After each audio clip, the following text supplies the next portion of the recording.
दोस्तों नमस्कार। दोस्तों, क्या भारत के लोकतंत्र में अब सबूत से पहले हथकड़ी का चलन शुरू हो गया है?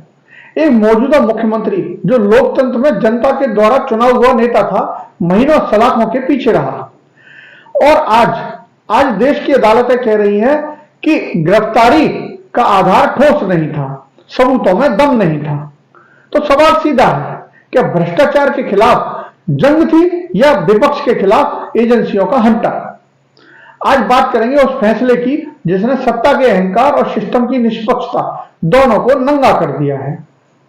दोस्तों, आप सब जानते हैं, अरविंद केजरीवाल की सरकार के समय शराब नीति का मामला उठा, शोर मचा, घोटाला, एजेंसियां सक्रिय हुई, छापे पड़े, पूछताछ हुई। यहां तक तो सब ठीक था, लेकिन फिर इतिहास में पहली बार कुछ ऐसा हुआ जिसने पूरी दुनिया को चौंका दिया।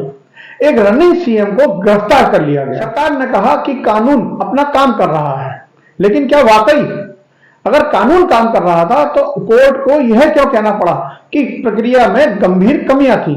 अगर सबूत नहीं थे तो इतनी बड़ी गिरफ्तारी की जल्दी क्या थी?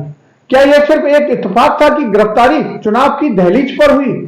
अदालत के गलियारे में महीनों तक दलीलें चली और अंत में जब फैसला आया तो झूठ पर से तो पर्दा उठा ही, बल्कि सिस्टम पर भी एक करारा तमाचा पड़ा। कोर्ट ने साफ कहा, प्रस्तुत साक्ष्य आरोप सिद्ध करने के लिए पर्याप्त नहीं है। इतना ही नहीं, अदालत ने जांच अधिकारी के खिलाफ विभागीय जांच की बात तक कह दी। अब आप सोचिए, जिस जांच के आधार पर एक मुख्यमंत्री की प्रतिष्ठा को मिट्टी में मिलाया गया, जिस जांच के नाम पर लोकतांत्रिक जनादेश का गला घोटा गया, अगर वही जांच कमजोर थी तो उस गिरफ्तारी की नैतिकता क्या है? क्या एक मुख्यमंत्री की गरिमा इतनी सस्ती है कि बिना पुख्ता सबूत के उसे सलाखों के पीछे डाल दिया जाए? लोकतंत्र में एजेंसियां पिंजरे में बंद तोता नहीं होनी चाहिए, लेकिन जब अदालतें बार बार जांच की निष्पक्षता पर सवाल उठाती हैं तो जवाबदेही किसकी बनती है?